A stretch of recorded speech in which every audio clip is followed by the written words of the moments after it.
Hi, in this video you are going to learn about oxygen advantage breathing technique. My name is Pavel and I'm a master instructor of oxygen advantage breathing technique. In this video you are going to learn what is the oxygen advantage breathing technique about, who created this technique, which are the two main pillars of oxygen advantage and how it can help you, what are the characteristics of this functional breathing, in what way does stress affect your breathing, how to breathe in order to become more relaxed, correct way of breathing and what benefits it brings, why is CO2 important, and how to increase oxygen uptake during rest and physical exercise. So let's dive in. What is oxygen advantage breathing technique about? Oxygen advantage breathing technique is a unique program which can help you optimize breathing, improve health and well-being, as well as boost your sport performance. The main vision of the whole Oxygen Advantage team is that one day everyone will understand and apply the power of their breath. Our mission is to make the use of science-based breathing techniques universal within a generation's time. This technique is divided into functional breathing pattern training and simulation of high-altitude training. Who has created the Oxygen Advantage breathing technique? Founder, CEO and Director of Education and Training at Oxygen Advantage, Director of Education and Training at Buteyko Clinic International and President of Buteyko Professionals International, Patrick McKeown.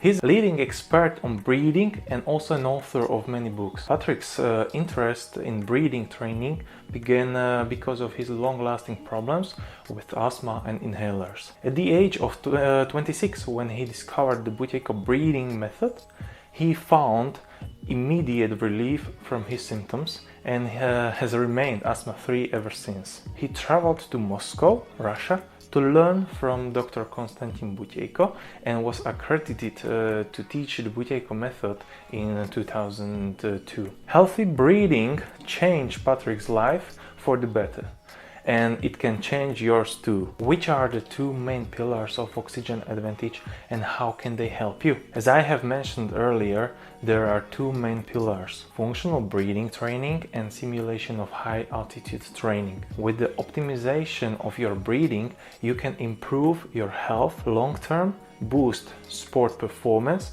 enhance your focus, concentration, posture and sleep. Functional breathing can reduce anxiety, breathlessness and exercise-induced asthma too. The overall improvement comes because Oxygen Advantage techniques improve blood circulation and oxygen delivery to the cells. They help to dilate the upper airways nose and lower airways lungs.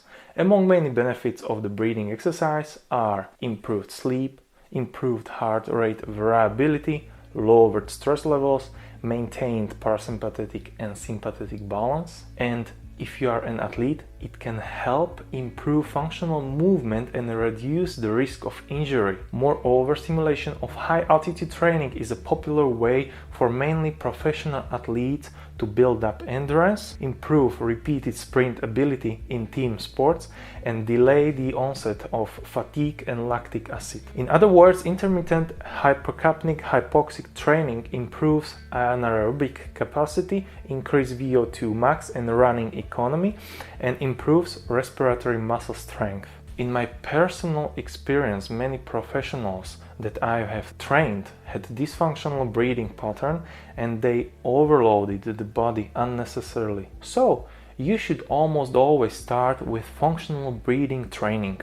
What are the characteristics of this functional breathing? Breathing through the mouth, upper chest breathing, hearing breathing during rest, frequent sighing, frequent yawing, paradoxical breathing, easily noticeable breathing, movement during rest. There is no precise definition of these functional breathing patterns, but it generally includes any disturbance to breathing, including hyperventilation or overbreathing, unexplained breathlessness, breathing pattern disorder and or irregularity of breathing. Why is your breathing dysfunctional? It can be because of too much stress. How stress influences your breathing? When a person is under the stress, breathing will change. It becomes faster, breathing becomes irregular, sighing is more frequent and breathing is more noticeable. Nose breathing changes to mouth breathing, and of course Diaphragmatic breathing changes to upper chest breathing. The breathing pattern while the body is under stress displays similar traits to breathing pattern disorders. What should you do when you are under the stress? You should use the power of breath and try to evoke a relaxation. How to breathe to be more relaxed? To become more relaxed, you should slow down your breathing. Try to breathe regularly and softly. Change your mouth breathing to nose breathing and relax your shoulders and breathe in and out through your diaphragm. The above traits that bring the body into relaxation are the same traits of healthy and functional breathing patterns during resting. How should we breathe and what are the benefits of it? Healthy breathing is light, quiet, effortless and soft. Breaths are through the nose, diaphragmatic, rhythmic and gently paused on the exhale. This is how human beings breathed until the comforts of modern life changed everything, including our breathing. When we are looking at the breathing from oxygen advantage point of view, the breathing is divided into, in short, LSD. Light, biochemistry of breathing, slow, cadence breathing, and deep, biomechanics of breathing, as I say, D as a diaphragmatic breathing also. Light breathing will help you to reduce breathlessness and respiratory rate, increase blood circulation and O2 delivery to cells, enhance recovery and focus, normalizing your breathing, improves quality of your sleep and well-being. With slow cadence breathing, you will increase your heart rate variability, resilience, stimulate vagus nerve and optimize parasympathetic and sympathetic balance. Deep breathing means that we breathe using our diaphragm. Many people think that to breathe deep means to breathe heavily with big strong inhales and exhales. But no, breathing deeply means breathing deep down into your diaphragm. To understand diaphragmatic breathing better, I recommend this video. So, having functional biomechanics of breathing brings you better spinal stabilization, functional movement, improved O2 uptake and calmer mind. One of the most important things that needs to be realized is that we need both gases for our breathing to be functional. Oxygen and carbon dioxide too. Why is carbon dioxide important and what is Bohr effect? Carbon dioxide production in the human body is about 200 millimeters per minute. It is produced as a byproduct of cellular respiration where food, glucose, fats and proteins and oxygen meet to provide energy for the body. The functions of carbon dioxide include primary regulator of blood pH, catalyst for the release of oxygen from the blood to the cells, dilator of smooth muscles. Did I really say catalyst for the release of oxygen from blood to the cells? Yes, without the carbon dioxide we can't get any oxygen from blood to our cells. It is called the Bohr effect. In 1904, Christian Bohr, a Danish biochemist, discovered that the lower the partial pressure of carbon dioxide in arterial blood, the greater the affinity of hemoglobin for the oxygen increase. An increase in the concentration of carbon dioxide in the blood leads to direct decrease in the pH of the blood, causing the blood's hemoglobin proteins to release their oxygen load. This process was named the Bohr effect. To put it more simply, the lower the partial pressure of carbon dioxide in arterial blood, the less oxygen released by hemoglobin into the cells to produce energy. So, carbon dioxide is our primary stimulus to breathe. When breathing through the nose during exercise, the CO2 levels are higher and the oxygen taken in is distributed more efficiently to the fatigued tissues.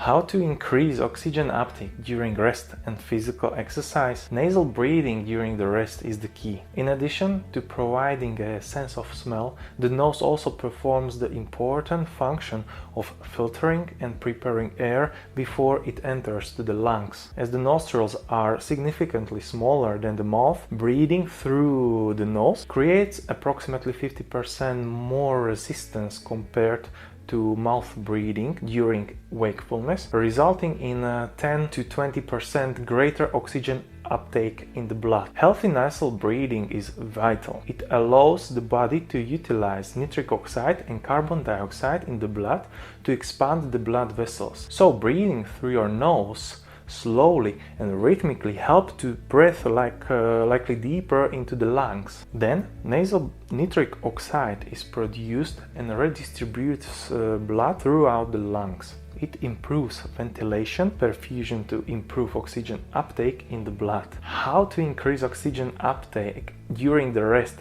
and normal day activities? Breathe light, slow and diaphragmatically during the rest and while walking, shopping and working. How to increase oxygen uptake while performing physical exercise?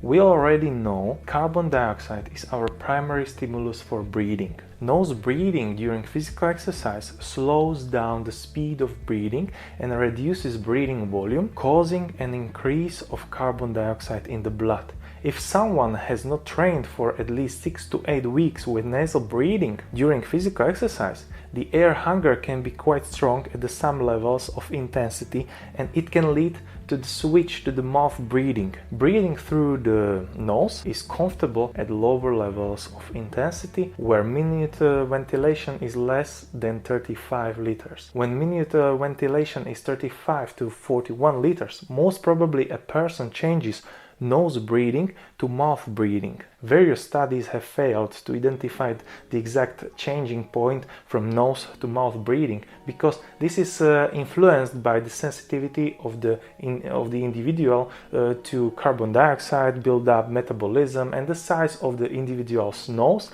and the nostrils. A spacious nasal cavity and large nostrils are advantageous for nasal breathing during physical exercise. Due to a larger opening, breathing through the mouth imposes less resistance to breathing. Breathing through the mouth is faster and allows a greater volume of air to enter the lungs. This reduces carbon dioxide in the blood, so it leads to a reduction to air hunger. During exercise, nasal breathing causes a reduction in FeO2. The fraction of expired air that is oxygen, O2 percentage, indicated that on expiration the percentage of oxygen extracted from the air by the lungs is increased.